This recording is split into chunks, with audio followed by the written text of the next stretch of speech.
There it is.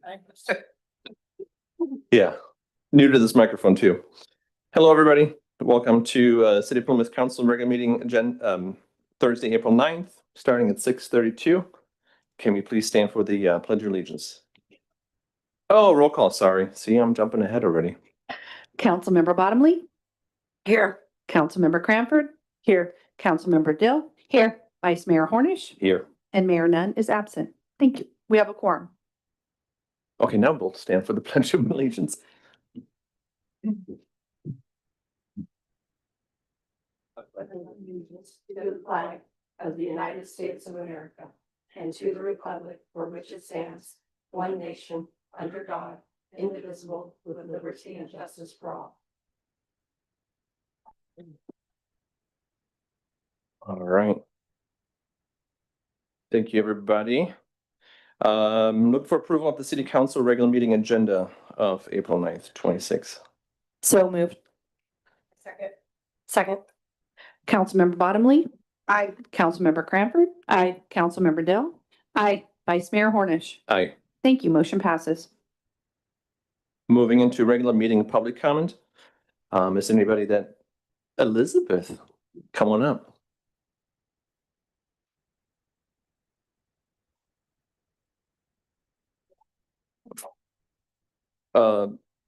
Hey, button. There There it you is, go. this one, yeah. My name is Elizabeth Swanson. And I'm a local business owner from the Plymouth Hotel Kitchen and Bar. I have to say, I'm here to make public comment about something that I heard just from other people in the community, but also on the Zoom meeting, that a local businesswoman stepped down and didn't want to do the flea market. And frankly, it was inferred who that might be. And that's not the case. It has been sponsored by the Interact Club of Amador High School. It's a Rotary youth organization for a few years now, and they unfortunately were unable to do it this year. So I needed to make sure that was clear for I everybody. see. Okay. Also, that's really important because there was inference about being a Rotary member. I'm still a Rotary member, but I don't think that was appropriate for that to be discussed and then recorded on Zoom. Mm-hmm. Like, it was a whole discussion about what happened. Okay, I think I made myself clear, but I also think that it's really important that the city council and the city manager understand like the Plymouth Flea Market, because it has been over 30 years. Mm-hmm. It's always been sponsored by a nonprofit. Rotary in general took it over in 2014, but before that, there were historical, like it started as a historical kind of like save these trucks, fire trucks preservation kind of thing. And I do think after 30 years, everybody on the city council representing our community and the city manager should be well aware of the history. Okay. Appreciate it. Thank you. Yeah. Anybody else for public comment for items that are not on the agenda? All right. Sir, if you could please state your name and residence and hit the silver button there. Thank you. My name is Glenn Carter. I'm from Sutter Creek, but I'm a teacher at Amador High School, and I've been the Interact Club co-chair with Elizabeth for about 15 years. Okay, and I just wanted to let you know that it was a decision by the Interact board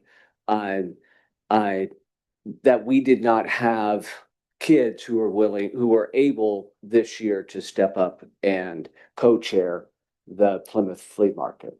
Okay, so it was their board decision that they could not do that this year.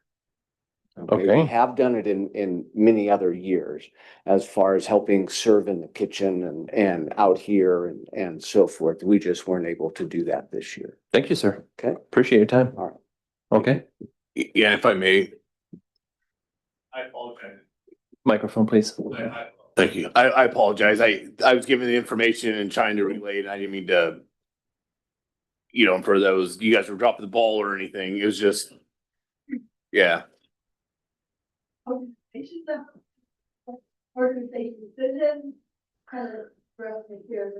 Yeah, I didn't even realize an organization was involved. Okay. All right. Well, thank you for clearing it up. Yeah. for me. Thank you. Appreciate you. All right, moving on.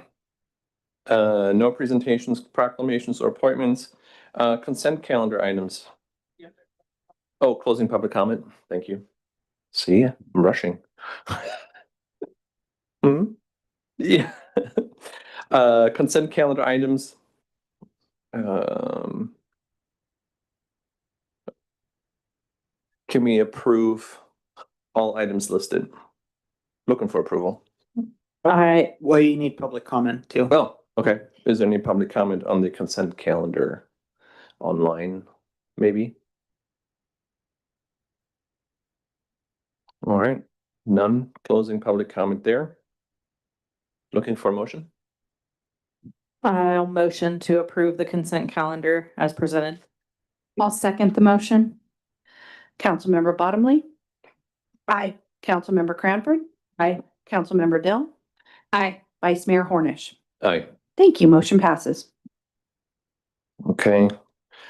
Moving on to regular agenda items 7.0. Are there any public comments for item 7.0? 7.1, presentation on water and wastewater rate study.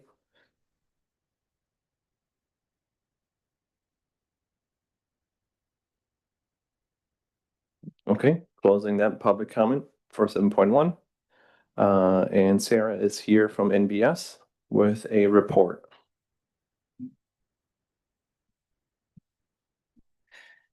Good evening, everyone. Sarah Mears with NBS. I do have a brief presentation regarding the water and sewer rate studies. It is by and large the same presentation that you saw the last time I was here, but whittles down for water in particular just to show the option that you selected. So at the pleasure of the council, I will proceed with giving that presentation and we'll move through that.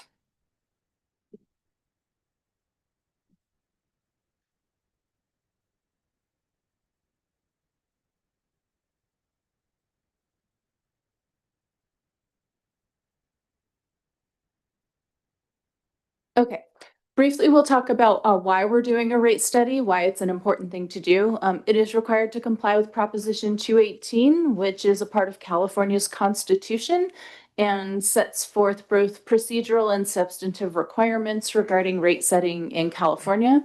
Those are typically prepared every 5 years. That's been a little longer than that since the city has completed their last rate study. And a rate study demonstrates the fairness and equity of customer rates. In general, the methodology includes 3 steps, which is a financial plan. That's where we're looking at the sources and uses of funds to determine the amount of revenue needed.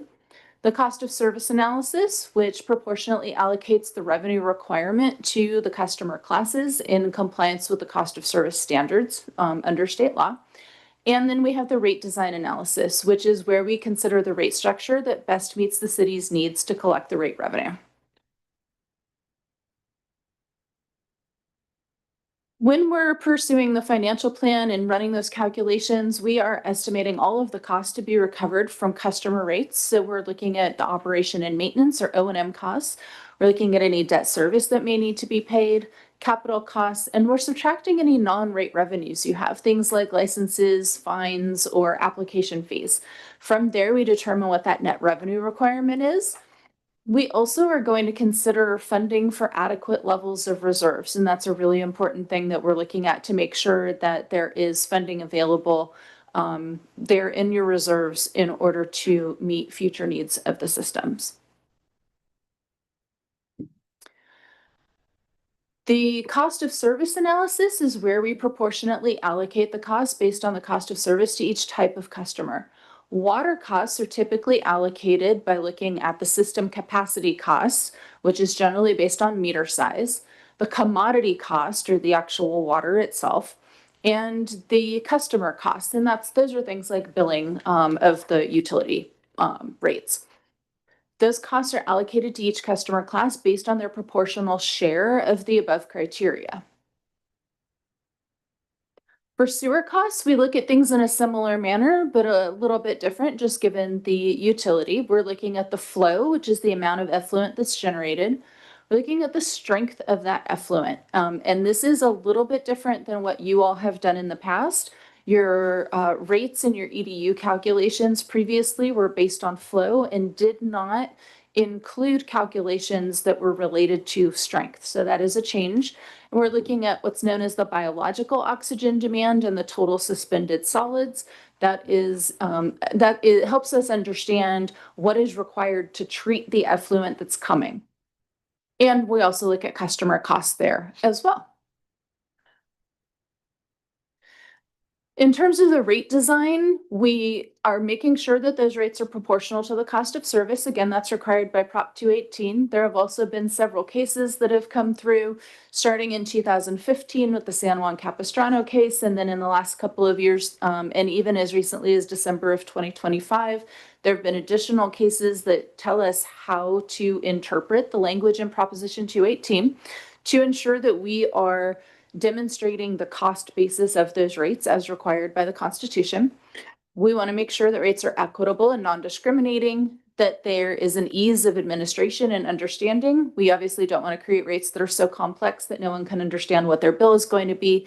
And we want to ensure that your utilities as enterprise funds have revenue stability. First, we'll go through the water rate study. The objectives here include ensuring rates are able to cover all operating and maintenance costs, that you're building appropriate reserves, and obviously complying with legal requirements. This is the financial plan for the water utility.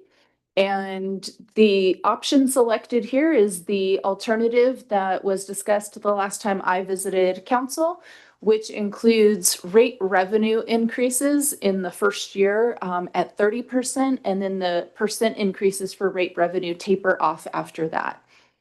Those year 1 and 2 rate increases have been smoothed, but those adjustments are still required and critical to addressing existing budget deficits. And you'll see on the next slide that the fund actually carries a negative balance right now. The years 3 through 5 rate adjustments are necessary to continue to keep pace with inflation and begin to build back reserves. This slide is a graphical representation of the financial plan, and it shows you the O&M expenses.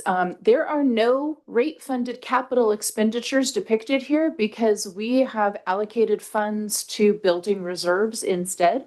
So this plan does not anticipate that you will be able to fund needed CIP. This is the slide that shows your reserve fund. You can see those current negative fund balances. Even there at the end of the 5-year rate setting period, we are getting to a place that we are not yet fully funded in terms of that reserve fund, but we started to build back a reserve. And these are the rates. You can see that there is a monthly fixed service charge based on meter size, as well as a commodity rate that is based on usage. Just pretty typical. That's similar to your current rates, the structure of your current rates. Pause there and see if there's any questions on the water utility before we move to sewer. Nope, good, okay. This is the regional comparison, just so you can see where that sits. The current rates are on the left in green, and the proposed rates are right there in the middle. There are several agencies regionally that have pretty significantly higher rates than even what you're proposing to do. So this is really bringing you up to the middle of the pack in terms of that rate comparison. And I will note, regional rate comparisons are never apples to apples. Different agencies have different types of systems. They're dealing with different infrastructure problems and that sort of thing. So just keep that in mind when you're thinking about how you compare. The sewer rate study, we go through a very similar process here. We have the similar types of goals. We want to ensure that the sewer rates will be able to recover all of the operation and maintenance costs. We want to ensure there's sufficient funding for essential capital improvements. We are anticipating some capital being funded through the sewer rates, maintaining appropriate reserves, and complying with our Prop 218 requirements. I mentioned this a little bit in the beginning. We are talking about the equivalent dwelling units where we are considering both volume and strength of the effluent. That residential property, which is most of your customers, is 1 EDU per unit. So that is not a change for your residential customers. But your other customer classes, all of that non-residential, are now calculated, those EDUs are calculated based on volume and strength. And so your non-residential properties will see some changes in terms of those EDU calculations. And this is based on current data. The data that had been used to calculate those EDUs was several years old.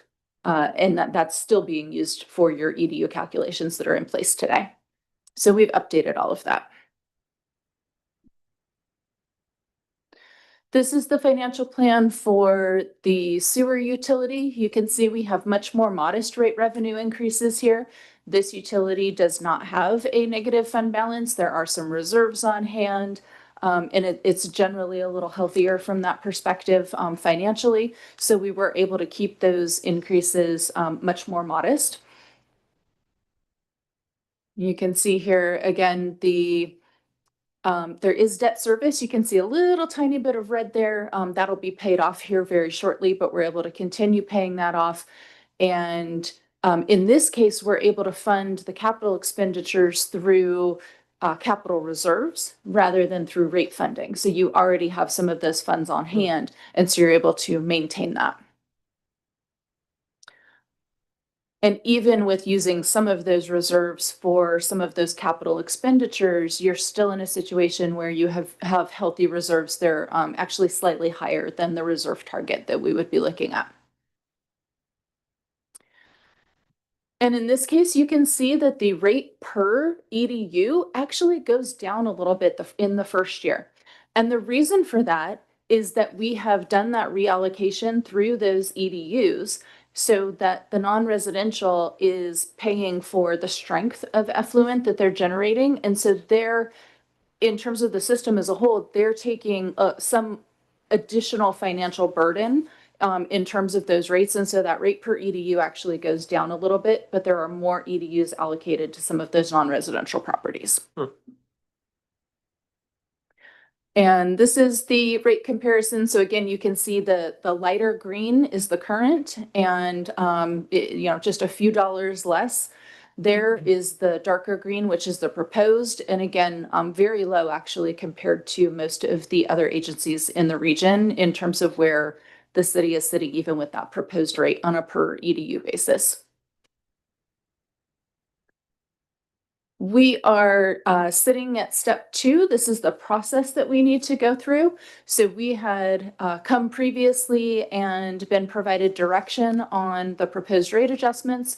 We are now at the point where we would be asking for direction to send out the Prop 218 notice, which goes out at least 45 days ahead of the public hearing. So we would be setting the public hearing date. Then there's an opportunity for property owners and customers to provide either written objections or protest. The directions for all of that are included in the rate notice that will be mailed out. And then you would hold a public hearing to consider the new rates, hear any objections, hear any protests, receive that documentation. And if there's not a majority protest, then you would be able to adopt your new rates. And with that, I'm happy to answer any questions. No questions for me. Maybe? No questions for me either. Me either. Well, you already explained the why we had a dip going from our current rate in the sewer. So that's good to know. I appreciate the presentation. So this goes live technically July 1st with our next fiscal year. What is the given timeline now? We give you direction, it kicks off the 218, and then how long does that take before the 45 days come into play? We need a little bit of time to produce and mail the notices. So we would anticipate mailing the notices on April 21st and would anticipate having that public hearing on May 25th. All right, thank you. I said May 25th. It's June 25th. I'm Oh, sorry. June 25th. Yes, I'm sorry. I Okay. was like, wait, that's not 45 days. Yep, June 25th, sorry. 45. All right. So what do you need from us now?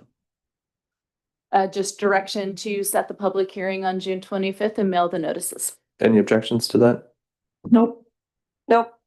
No. Let's roll. Thank you. Thank you, Sarah. Yeah, it's exciting. Item 7.2. Review and approval of updated personnel manual. Do I take public comment on that? Okay, public comment on the personnel manual, please.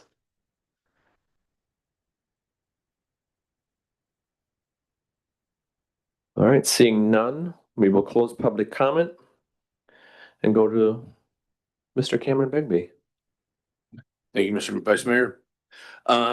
We're presenting to you tonight the employee or personnel manual. That's what we're going to refer to it as personnel manual, that we've been working on the last couple of months based on your feedback, citizens' feedback, what the city needs. So this is kind of the product that we've presented, for your consideration, discussion, and possible approval. Thank you. Council members, assuming you guys had a chance to follow up, are there any questions or new comments? I'm gonna start down there with Debbie. I didn't have any new comments for it. Okay, Wendy? No. Wendy over here? The only one I had is I thought that we had discussed multiple times about when we do a recruitment process, like because part of the reason this whole thing came into play to begin with was we did not want the situation to be, oh, we have a person in mind for this position. We're gonna fill this keep it vacant till filled. Then the city manager, not you, the city manager then, has a person in mind, interviews them. Oh, it's filled. Like, I thought we were gonna put deadlines around. So for timing of hiring and recruitment processes, we discussed that and we felt that wasn't really appropriate to put in the employee handbook. We're gonna do a separate written policy for that, basically administrative policy that's separate from the handbook to define timelines of how long recruitments have to be open for. Okay. Where would that, I don't mean to cut you off, where would that fall into then? Or how would, It would be just a separate policy It would be thing. an administrative policy, like an internal, this is how staff has to do this sort So of. what is our timeline on getting that done? I could probably have it for you next meeting. perfect. Okay, Yeah. let's do that because I want it to be really cut and dry for not only the public's sake, our sake, but Cameron's sake, so that there's no question about when there's a hiring for a position, Mhm. we have guidelines we follow strictly. And Yeah, it's fair across the board for everybody. One more point on that, admin policies typically aren't approved by the council, but we can bring Okay. it back to show it to you on So- what we come up with. We can approve this and then Cameron will present what he's put together at the next meeting. Exactly. So the only issue I have with that is if that's not something approved by the council, then that can be changed by an admin at any time. It theoretically could be changed by the city manager, but you're free to request that policy anytime and take a look at it. You okay with that? Are you comfortable with that? I am at the moment. But we don't always have the same city manager. We don't always have the same city council. Yeah, I understand the hesitation there. I mean, I'm fine with approving this too, but maybe we can work on that secondary piece going forward and even come up with a different rule. I could think some on how we can Yeah, make that a more permanent fixture. Yeah, That'd be I would great. that's why I kind of had hoped it would be in here. I see why this is more about personnel versus and how I get what you're saying. I just feel like because there's been a lack of policy, And then if the policy is still in the hands of the city manager, whoever that is at the time, to just change that policy and it doesn't have to become before council, then we're still kind of back in the same situation. I'm hearing the Future hesitation proofing. and I'll think some on how best to kind of make that a durable thing moving Okay. forward. I would appreciate that. Perfect. Thanks. Okay, so what do you need from us? Motion to approve the personnel manual as All right, presented. can I get somebody? I'll make a motion to approve the personnel manual as presented. I'll second the motion. Thank you. Councilmember Bottomley? Aye. Councilmember Cranford? Aye. Councilmember Dill? Aye. Vice Mayor Hornish? Hi. Thank you. Motion passes. All right, coming up on city manager's report. Thank you, Mr. Vice Mayor. Right now, we are looking at a new company to kind of watch over our short-term rentals. The city had entered into agreement a couple years ago with a company that we didn't know about really. Their contract came up for renewal, and when I asked what they've actually done for us and present those to us, what they've done the last year, they weren't able to. So we've been interviewing some other companies, and we think we've landed on one. And what they'll do is cross-check with Airbnb and the different VRBO sites to see what properties are permitted, and cross-reference them with what we have with the city. And they'll help us send letters out. They have formats that we'll use. It'll also help with business licenses and kind of tracking and streamlining that system, because right now we're all paper with that. And when we bill, it's a time-consuming process. And the rates were very reasonable for what they offer. And I'll have an update for you by next meeting with that. Yes, sir. Do you know what we've been paying the previous company? It was close to $7,000 a year. Okay, way to go. And will this new company also help us with the Airbnb TOT payments or the lack thereof, or? They won't, not collecting the payments, but what they'll help us do is identify who's operating an illegal, for lack of a better term, Airbnb. Thank you. And that way we can address it as a city.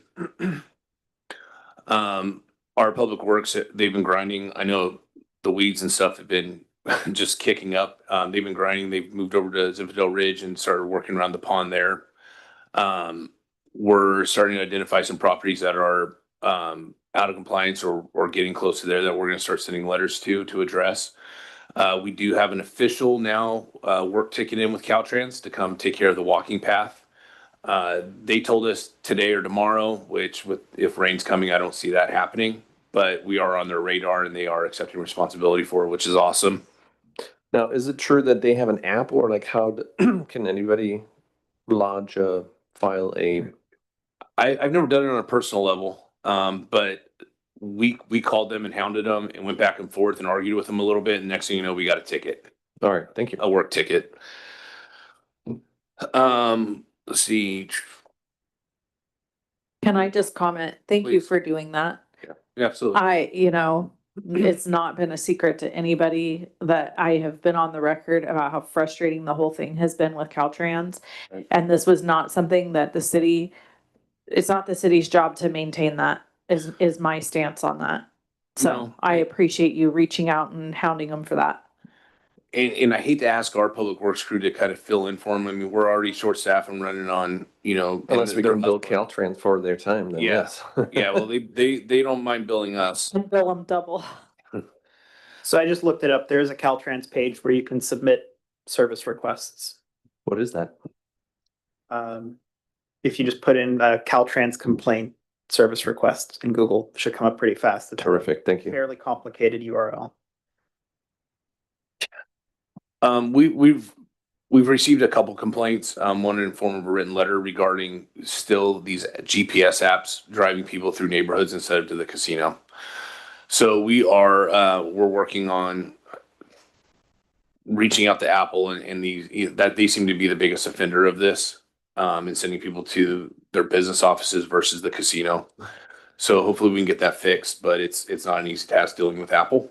No, I've firsthand experience with that with my date job, and it is Apple sending them to a different location, half mile down the street. I was told that if you have an iOS device, that you just submit a report of incorrect address, but it hasn't fixed it for me yet, but. No. We have received, since our last meeting, we received three new PRA requests. All these were handled at our permanent staff level here in-house. Which was great. Totaled about 10 hours. One was for somebody wanted building permits that were issued between January 1st and the end of February of this year. Another wanted a list of any paving projects, which we have, which was the fastest one because we don't have any currently going on or in the hopper. And the other one was an inquiry regarding an old business that's since been closed. But we provided them the information that they wanted. It was also, while we were working on that PR request, we found, well, and I say we, I'm going to take Ricky's credit for this. He found we have a lot of developer rebills that haven't been taken care of for a lot of years in the city.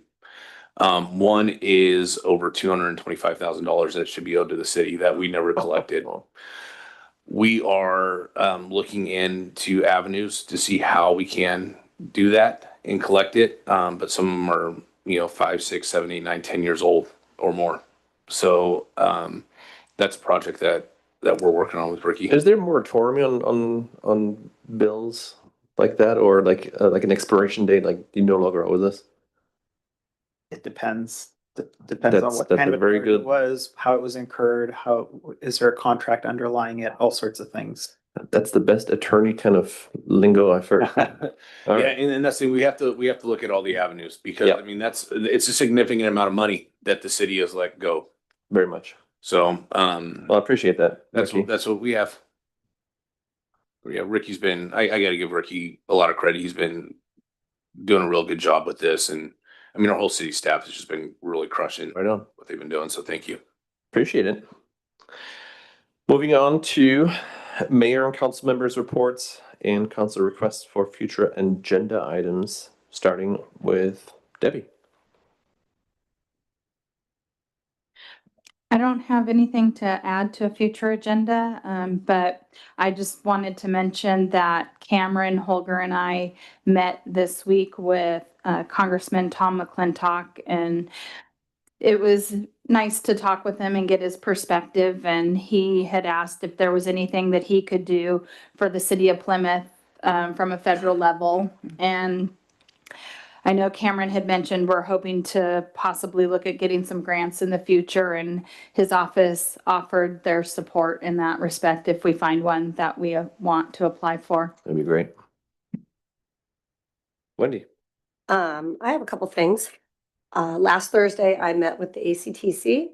And it was a good meeting. They're definitely making some headway on getting the asphalt crew out to start doing some pilot projects around the county to see how much it's going to cost to actually do them. They sampled a few different types of roads with different potholes, and some were straight, so they've got, I think, 3 out there now. So it'll be really nice if they get that going. It's been a really slow process, but I think that they're working with that. If I can expand on that, what the councilwoman's talking about is ACTC and all the cities and the money we put in. We bought a paver that's at the county. The county's gonna run it. County has a crew that's gonna be trained for it. Our public works, all the city's public works will supplement the work, whether they're shovelers or traffic stoppers and all that stuff. To help lower costs, we'll be able to do our own projects. But for the time being, they're going to, they're choosing roads that aren't traveled or really occupied to kind of test out the process and see what it's going to cost us, but it's going to be a heck of a lot cheaper than hiring out. Can you practice on the road to my work? I've got a few pet projects too that we've been helping E5 for a while. Yeah, I tried to get some of ours. I did too. And they were buying Yeah, it. no, they laughed at me when I said Old Sack. You want to do that road? Like, yeah. So, but that was good. It'll be exciting. And the work will be done quicker because the list is quite long. So So if we had to wait for all these done. Yep. The other thing is I came up with a possible idea. And we're talking about the policy for the employment recruitment. Can we start a policy, a handbook or something like that? So all the city's policies that are kind of outside of the employee handbook. Can we start like So keep them all somewhere so we have something to reference? we do have a You list do have one? of council policies that anybody can take a look at, and we've brought back some of those for some edits. Okay, I just, And everything we have is online as well. okay. But I mean, if you want a physical copy, we could probably put. No, I don't want a physical copy. It didn't appear that they're all in like one spot, like, okay, here's all the city's policies, whether it's in electronic format or anywhere. Okay. I just like they'd be all over the place, like if we just condense them all into one, but maybe not. It's just a suggestion. We'll take a look at it. If we can Okay, clean it up, we yeah. absolutely will.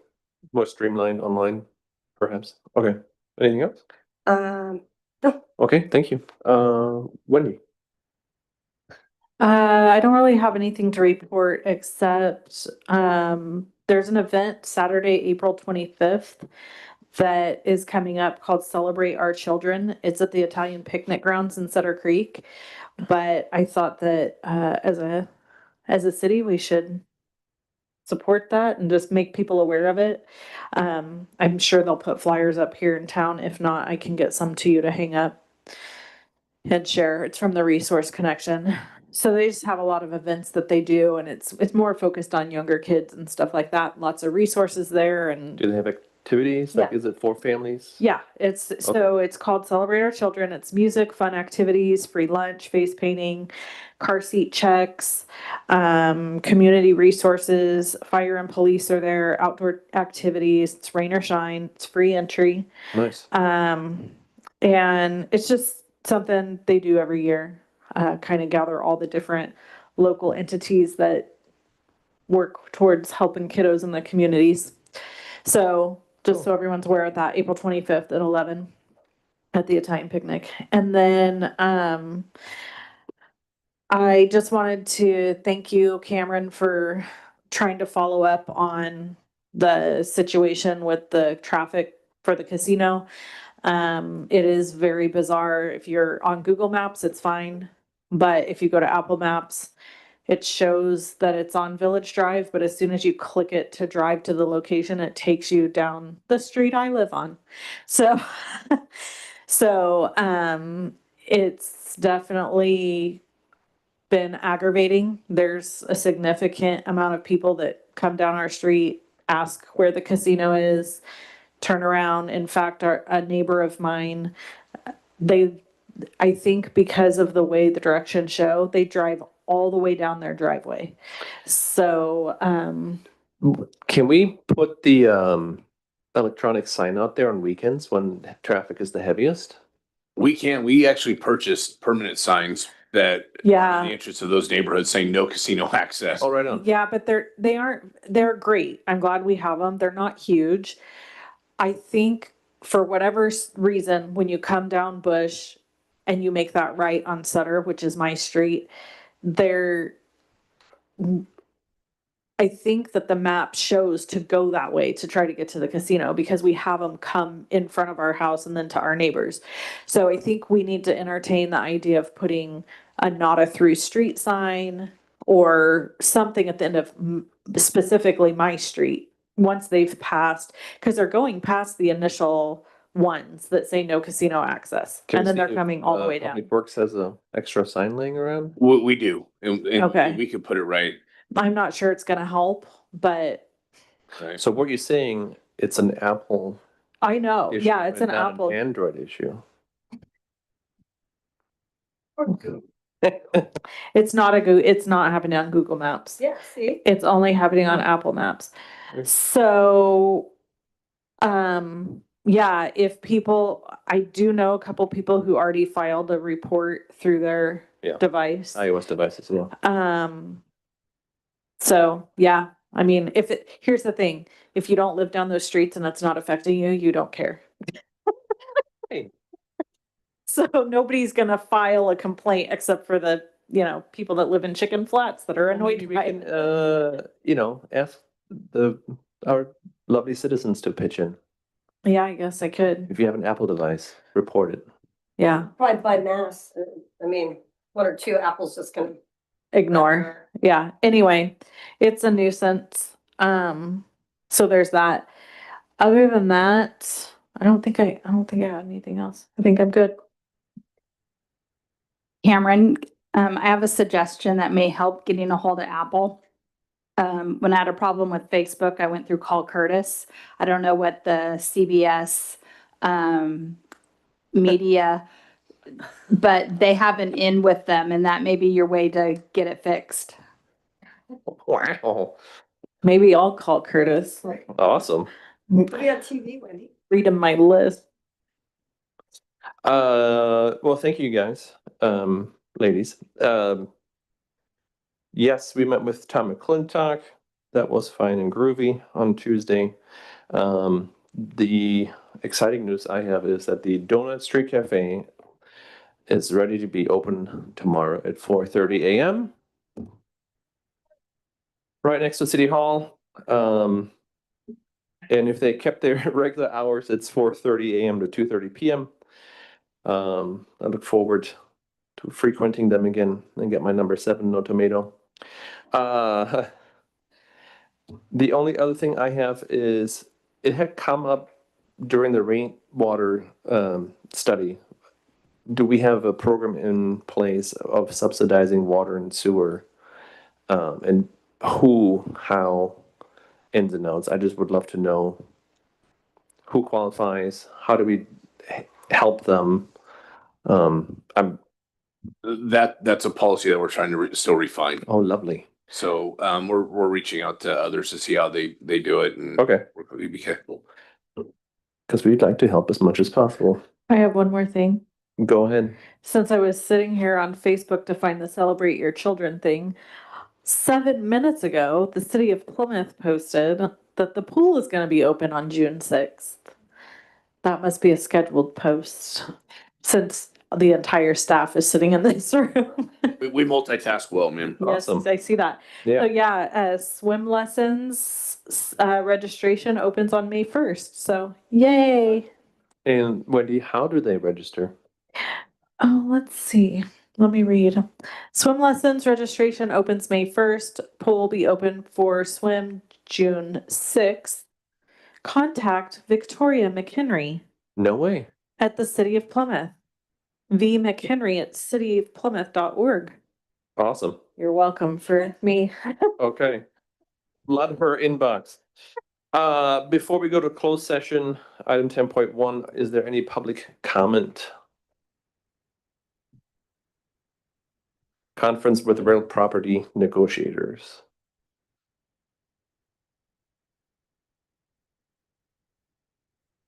One, two, three, none? Okay, closing public comment, and we'll see you when we report out. Thank you.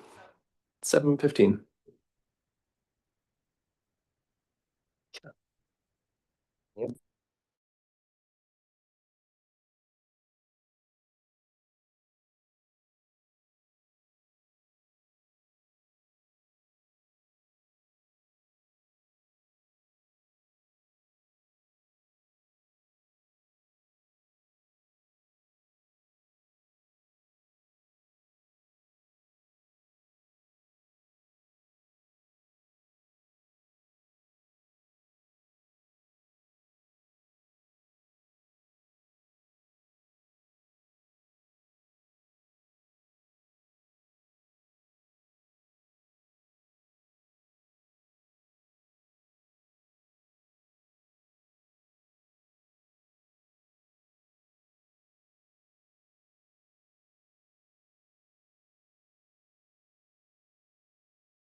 Oh, here we go. Hi. All right, we're back from closed session at 7:41. Talked about item 10.1 in closed session. We're reporting out that the city council met in closed session with labor negotiators and directed the city manager to enter real property negotiators. Where did this come from? Real property negotiators and direct the city manager to enter into an agreement with Urban Futures Incorporated to act as the city's municipal advisor. The agreement shall not exceed $40,000. The council vote was 3-1, with Councilmember Cranford voting against. And that is all, folks. We're reporting out at 7:42. Thank you.